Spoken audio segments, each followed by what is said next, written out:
Tuhan Ya. Bapa untuk menegakkan kebenaran. Terima kasih. Haleluya. Terima kasih Pak Murid Yesus buat supportnya, tetap doanya, dan saya berharap teman-teman di Indonesia, para hamba-hamba Tuhan bisa menyambut dengan mengambil kesempatan ini buat mulai bergerak, berdiakonia sekuat-kuatnya, bermarturia sekuat-kuatnya, dan bersatu, dan teriakkan suara minoritas itu ya, jangan cuma diem aja. Makanya di awal kan saya kan kasih bacaan. Ketika Yesus ditampar, dia tanya, mengapa kau tampar aku? Boleh loh kita nanya loh. Ketika Rasul Paulus ditampar, tanya, kenapa kau tampar aku? Ketika gereja ditampar, malah nyodorin kepalanya buat dikebuk. Ya kan? Dibacain ayat sama Gus Yakut, lepak-lepak. Sedangkan saya teriak pakai sejuta toa. Kenapa kalian tampar kami? Langsung kejang-kejang semua tuh menterinya, semua wapresnya kejang-kejang semua. Nah, sekarang Anda teriak yang keras yang di Indonesia dan dibarengi dengan diakonia yang kuat. Kalau Anda diam saja, gereja-gereja, ya tapi sebenarnya Anda jangan bergantung sama gereja sih. Gereja udah terang cari duit ya. Anda ayo, YouTubers, bangkit. Jangan berharap sama gereja, percuma. Gereja cuma cari duit doang. Cuma cari perpuluhan doang gereja itu. Ya, tinggalkan gereja-gereja yang pendetanya pakai barang-barang mewah, berhidup mewah, tinggalkan. Percuma, Anda akan disesatkan oleh gereja itu. Percaya saya, Anda tidak akan ketemu Tuhan, tapi ketemu dengan ilusi yang diciptakan dengan hingar-bingarnya ambience musik di gereja itu. Ya, percaya saya deh. Datanglah kepada gereja yang hamba-hamba Tuhannya selalu teriak, diakonia, diakonia, itu kayak gereja Toraja tuh. Ya, gereja Toraja itu bagi-bagi tuh kayak gereja Katolik tuh. Wah, itu kan gila-gilaan itu diakonianya dan marturiannya. Anda datanglah ke sana, Anda akan diberkati. Loh, Pak Paul kan dari gereja karismatik. Loh, itu kan bukan masalah karismatik dan Katolik. Masalahnya ada Yesusnya di sana. Kalau di gereja karismatik belum tentu ada Yesusnya. Kalau Anda ke gereja karismatik, Anda diajari untuk jadi orang kaya dengan segala macam cara. Tapi kalau Anda pergi ke gereja Katolik, Anda diajari untuk ketemu Yesus. Ayo. Wah, memang penuh dengan kontroversialin Nabi ke-26. Haleluya. Oke nih, satu lagi yang nampak wajah nih, Pak Raja Wali, luar biasa nih sahabat kita Pak Raja Wali. Silakan dinyalakan mikrofonnya Pak Raja Wali. Shalom, Bapak. Nanti Pak Raja Wali dulu nih, Pak. Oh ya, Pak Raja Wali nih, Pak Raja Wali silakan di-unmute dulu, lalu nanti ke Stephen Holy. Silakan Pak Raja Wali. Shalom, Suaranya hilang Pak Raja Wali. Shalom. Ya, shalom. Halo. Ya, shalom Pak Raja Wali. Shalom. Halo, shalom, Pak Paul. Shalom.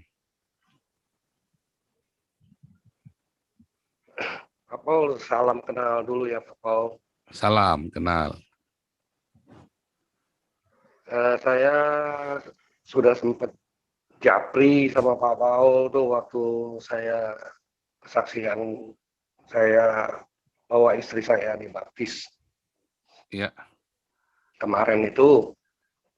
Email atau WhatsApp? Jadi sementara WhatsApp Pak Paul. WhatsApp ya, oke. Terus WhatsApp lanjut. yang saya kirim videonya sama dokumen. Iya, aku ingat. Ya. Iya. Ya itu Pak Paul. Itu istri saya dari Muslim ya Pak. Itu juga semua diberkati dari dengar channelnya Pak Paul. Haleluya. Saya jejelin terus istri saya itu. Saya nggak pernah menginjili dia, tapi saya jejelin terus videonya Pak Paul. Lama-lama dia bertobat Pak. Haleluya. Tuhan Yesus baik. Wah, saya sampai bergetar hati saya. Haleluya. Ya, saya sementara mungkin cuma itu dulu karena banyak sekali yang ngantri Pak. Iya, Pak tolong di WhatsApp lagi Pak. Saya cari enggak ketemu Pak. Saya cari enggak ketemu nih. Di WhatsApp lagi ya Pak Raja Wali ya. Di WhatsApp lagi ke saya. Wah, ini menggetarkan hati saya ini. Luar biasa. Tuhan Yesus baik ya. Ini ternyata rombongan para nabi ini. Tidak secara langsung, tapi keluarga kami juga. Luar biasa. Pak, Gitu nanti aja, Pak Paul, di ya. WhatsApp lagi ya, di WhatsApp lagi para Jawali, di WhatsApp lagi. Baik, Wah, ini kalau bisa hari Minggu baik, Pak. kesaksian nih para Jawali nih, hari Minggu kesaksian yang panjang, karena hari Minggu kan hari kesaksian kita kan. Bahwa aduh luar biasa sekali, jiwa-jiwa selalu Ya, dimenangkan bagi Kristus ya tiap hari. amin, Pak, amin. Amin. Juga doa fajar ya, banyak yang disembuhkan, banyak yang dipulihkan ya. Ayo teman-teman ikut doa fajar jam 5 pagi, pakai Zoom-nya selalu sama. Cuman live YouTube-nya di Hagios Eropa ya. Karena kalau yang Joseph Paulus ini buat gubrak-gubrak, kalau yang di Hagios Eropa itu buat kita pengembalaan. Jadi saya bedakan linknya memang. Jadi teman-teman ikut doa fajar ya. Di doa fajar itu tiap pagi kita semua kita sharing. Saya itu cerita yuk bagaimana kita mengatasi kehidupan kita. Ya usia saya hampir 50 ya. Saya kira sudah cukup pantas lah kalau saya cerita semua salib-salib serta semua penderitaan, semua kebodohan saya selama saya meninggalkan Tuhan. Jadi kita share di situ. Saya share teman-teman tips-tips di dalam Alkitab bagaimana untuk bisa survive dan Anda bisa semakin mengenal Yesus Kristus. Gitu ya, ikut doa fajar ya. Juga ada yang doa yang sepakat. Doa sepakat supaya keluargamu dimenangkan kayak Pak Raja Wali ini. Haleluya. Keluarganya dimenangkan bagi satu orang diselamatkan, seluruh isi rumahmu akan diselamatkan. Oke, luar biasa. Terima kasih buat kesaksiannya menguatkan hati Pak Raja Wali. Sayang putus-putus tadi. Nanti hari Minggu diulang lagi yang jelas asal usulnya ya Pak. Hari Minggu diulang lagi ya Pak. Ya Pak. Ya, Oke, Pak. Pak Stefanoli silakan. Pak Stefanoli. Iya Pak Kece, resen dulu Pak Kece sebentar. Ini kita urutan Pak Kece. Nanti saya setelah Pak Victor Nuril nanti Pak Kece. Setelah Pak Victor ya. Ini biar Pak Stefanoli dulu. Silakan Pak Stefanoli. Shalom Pak Paul dan shalom teman-teman. Shalom. Ya. Iya Pak Paul. Pak Paul bisa lihat background saya. Iya keren amat loh, pakai Indomie ini promosi nih nggak boleh, ini harus bayar di promosinya nih. Promosi nggak boleh. Ada yang aneh nggak Pak? Ada yang aneh nggak? Ulang. Sebentar. Kok aneh? Ada yang aneh nggak Pak dari Indominya Pak? Coba Pak lihat Pak. Indo. Produk baru itu. Produk baru. Goreng. Nggak tahu, nggak ngamatin saya. Nggak ada gambar mie-nya Pak sama telurnya. Oh iya? Oh iya lagi puasa ya. Oh. Ini lagi rame Pak di sini Pak. Itu memang beneran itu? Enggak, itu memang beneran itu. Pak. Iya beneran itu Pak. Beneran Pak. Nggak ngerti gue sekarang, nggak ngerti dah. Oh iya ya, hitam ya. Saya pikir itu kamu edit sendiri. Bukan Pak. Ini lagi rame memenya Pak. Memenya di Indonesia. Oke, luar. Jadi begini Pak. Di sini di Amazon diobral Pak. Luar biasa. Ada aja ya. Iya, ada begitulah Pak. Indonesia negara 62 katanya Pak. Jadi begini Pak Paul, tadi kan Bapak menyinggung soal Katolik Pak ya. Saya ingin bertanya terlebih dahulu, boleh nggak di sini membahas ya tentang kekristenan sendiri lah Pak, dalam arti isu yang mungkin agak sensitif lah di antara kita lah begitu Pak. Boleh nggak Pak? Karena pertanyaan ini memang timbul dari pikiran saya melihat fenomena-fenomena yang dari dahulu sampai sekarang. Boleh Pak ya? Nah, boleh Pak. dong. Kan ini memang lengkingan dan rintihan rakyat jelata toh. Ya. Dari banyak kasus Pak, dari banyak kasus di seluruh dunia untuk gereja Katolik, ini membuat nama kekristenan sebenarnya agak sedikit tercoreng begitu Pak. Kalau saya perhatikan Pak, saya lihat, saya selidiki banyak kasus-kasus pelecehan seksual yang saya rata-rata tahu. gitu, Pak. Itu kan di Ap- Eropa, dulu kan ditutupi, bro. Di Indonesia Eropa. enggak. Di Indonesia Iya, cukup fair lah. Ini kita lagi cerita, iya. kalau konteks Eropa, gereja Katolik itu pernah ditinggal ya oleh warga Eropa karena ditutupi. Tapi sejak Paus Francis dibongkar habis itu semua, maka pejabat-pejabat di gereja Katolik marah dengan Paus Francis. Beberapa orang tidak suka, Iya. tetapi tahu nggak reaksinya? Orang-orang kembali ke gereja loh. Gara-gara sama Paus Francis Oh, dibongkar orang-orang skandalnya, orang balik ke gereja. Sekarang gereja Iya. Katolik mulai kekurangan orang. Gereja Katolik kekurangan pastor untuk menggembalakan. Satu orang pastor bisa menggembalakan 5 kota. Makanya akhirnya pinjam pengkhotbah dari gereja Anglikan sama gereja Lutheran. Oh iya. Akhirnya pinjam Luar mereka. biasa, Pak. Kurang Berarti soalnya. ada perubahan, Pak, ya? Ada perubahan. Berarti Ada ada perubahan. perubahan, Memang ya. sejak Paus Francis, makanya saya bilang ini Paus Francis adalah fenomena. Iya. Adalah Dari sebuah yang fenomena. dari yang saya lihat sih, Pak, saya itu pengen ngelihat dalam arti gereja Katolik ini seperti pada masa-masa awal mereka kaum Jesuit, Pak. Apakah sama Ya. itu kaum Jesuit itu dari Katolik juga? Ini benar-benar misionaris yang diutus ke seluruh negara, bahkan banyak yang mati martir, Pak. Saya pengen melihat gereja Katolik itu seperti dulu lagi begitu, Pak. Tidak dengan kasus-kasus ya maaf saja. Kalau saya lihat di Afrika banyak, di Amerika banyak, bahkan di Australia banyak begitu, Pak. Ini yang menjadi pertanyaan saya. Ini apa ada dogma yang salah atau menurut Bapak bagaimana tanggapan Bapak? Maksudnya dogma dari mana? Ya dari Katolik ini, karena ada menurut pengakuan seorang ini, Pak ya, dia sempat viral di Amerika. Dia seorang Katolik liberal, namanya Milo Yiannopoulos. Milo Yiannopoulos, dan dia korban dari pelecehan seksual. Oh iya saya dengar Begitu, itu, Pak. ya. Dan dia nyelotok sedikit begini katanya, Pak. Kaum LGBT, dia bukan pro pernikahan LGBT, Pak ya, tapi dia seorang gay. Si Milo ini, Pak. Tapi dia nyeletuk seperti ini. Di gereja Katolik, untuk melindungi orang-orang LGBT, orang-orang homoseksual, mereka dimasukkan ke dalam gereja.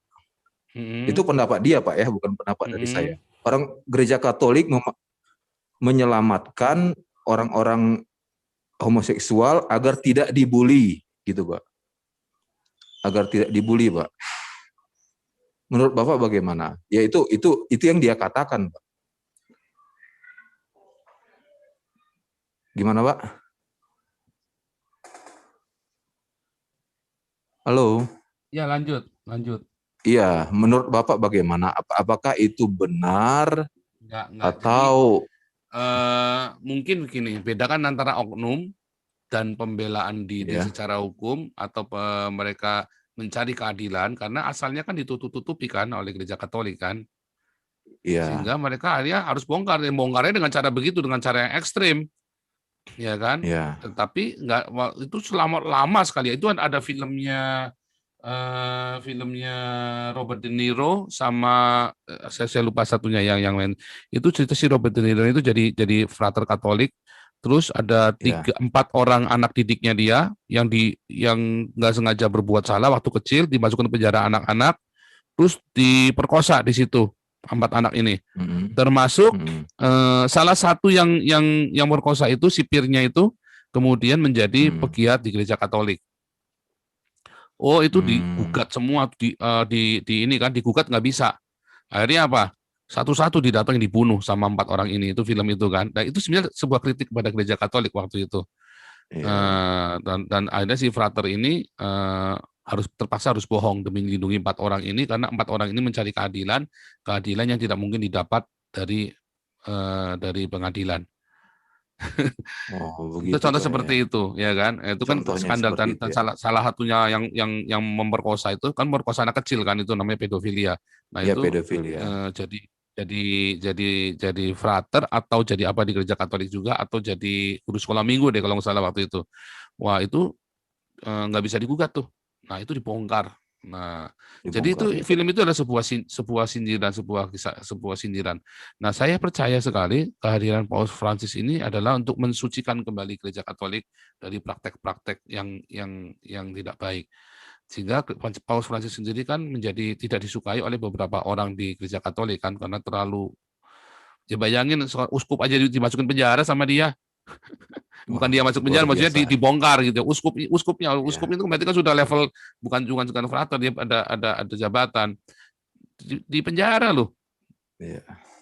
Artinya kan berarti si frater ini memang niat. Nah kalau misalnya masalah LGBT, Paus Francis ini ketika berkata mendukung LGBT bukan berarti menganggap LGBT tidak berdosa ya. Tetapi tidak semua orang yang LGBT itu kan percaya Tuhan Yesus. Atau mereka semua itu benar-benar kuat imannya.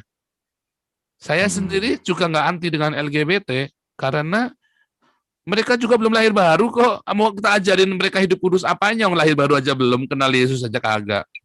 Ya kan? Iya. Toh orang-orang LGBT ini tidak ngebom gereja, orang-orang LGBT ini tidak merusak gereja, tidak merusak masjid. Mereka juga tidak melakukannya di dalam gereja atau di dalam masjid, melakukan hubungan seksnya, ya kan? Jadi menurut saya mereka justru banyak orang-orang seperti ini, orang-orang yang para pendosa ini adalah orang-orang yang murah hati ya, suka bercharity, karena mereka butuh pengakuan kan? Iya. Nah, jadi apa? Mereka itu adalah orang-orang yang haus dalam tanda kutip akan sesuatu yang mereka nggak ngerti dan mereka dapatkannya dengan LGBT. Maka tugas kita untuk menerima mereka dan memperkenalkan Yesus kepada mereka. Masalahnya kita terlalu munafik, kita menolak LGBT sementara di sebelah tetangga Anda adalah teroris. Tetangga Anda itu yang hobi bakar-bakar gereja. Iya kan? Lebih parah mana coba? Kalau saya lebih suka memilih bersahabat dengan LGBT ini daripada teman-teman yang jidatnya hitam-hitam, yang suka lihat halal kafir itu kan. Wah, menurut saya yang suka bilang halal kafir, yang si Nasrullah itu cungkil matanya Paul, itu orang itu lebih biadab daripada LGBT. LGBT itu saya yakin asal dia sedikit saja. Saya yakin LGBT moralnya lebih baik daripada si Nasrullah. Bahkan daripada si Habib Rizik sama Munarman sama Mel itu. Ya, Pak.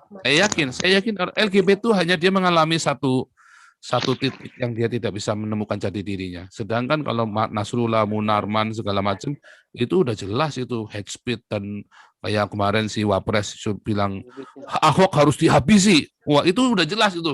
Itu tindakan tidak bermoral itu. Itu sudah jelas. Kalau LGBT dia itu hanya mencari jati dirinya yang tidak ketemu, tidak berhasil.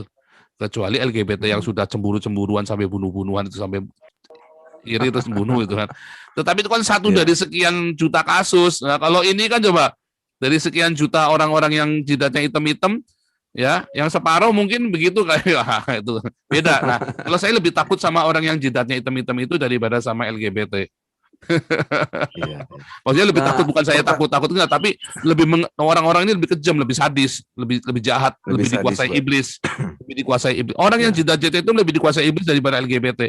LGBT itu hanya karena ya tidak tahu saja. Kalau yang jidat hitam itu memang udah kerasukan iblis. Iya. Itu menurut saya ya. Kedua, jadi Pak. Iya. Yang kedua pengen saya tanya, kan ada di Alkitab dituliskan orang yang murtad tidak bisa diperbaharui lagi. Menurut Bapak ayat itu konteksnya bagaimana, Pak? Jadi orang yang murtad. Jadi begini, ya saya tahu. Jadi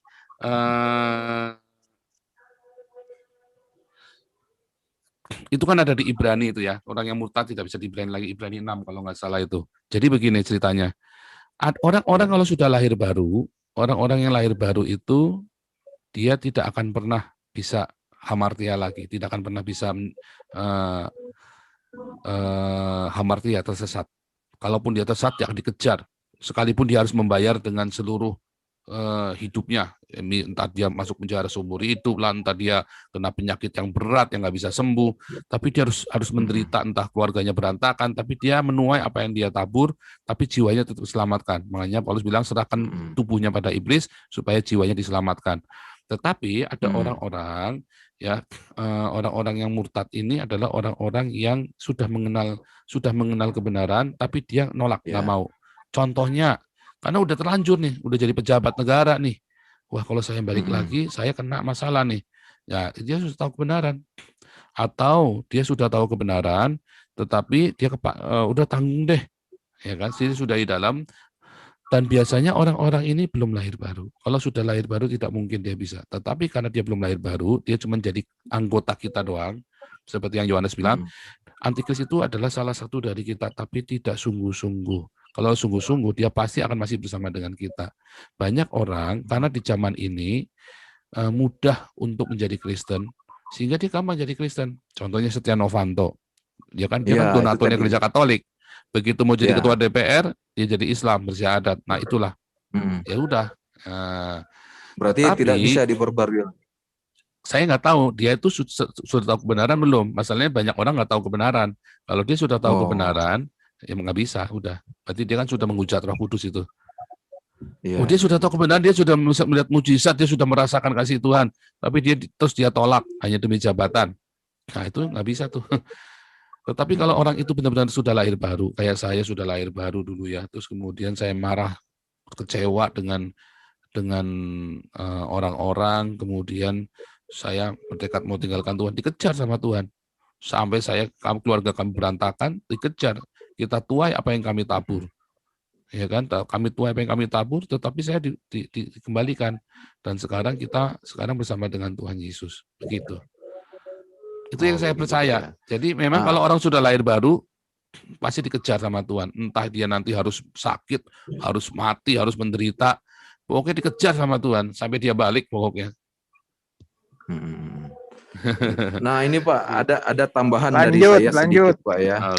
Sedikit aja, sedikit ya, aja terakhir. Pak Paul. Ya terakhir Ya. silakan. Nah ini Pak, ini kan diberitakan ada tentang Lanjut. Lanjut Pak, lanjut. Ya, terakhir. Udah lewatin. Iya, terus. Udah lewatin. Udah lewat. Jangan Terakhir, gitu nggak dong, apa-apa. kasihan. Terakhir Pak Stefanoli. Terakhir aja ya. Ya, Ini saya tambahin aja, menambahkan aja. Indonesia kan sekarang lagi gencar-gencarnya untuk menekan pemerintahan Myanmar, Pak, tentang Rohingya. Tapi ini saya pernah mendapatkan informasi, saya langsung mendapatkan bukti-bukti dari wartawan, kalau nggak salah Perancis atau Inggris lah. Kalau latar belakang konflik ini adalah, jadi pada zaman-zaman dahulu, si pengungsi Rohingya ini sengaja disetting Pak oleh tentara pergerakan teroris dari Bangladesh, Pak. Jadi itu kan daerah perbatasan, Pak ya. Konfliknya itu daerah perbatasan. Nah, jadi si tentara teroris ini memaksa orang-orang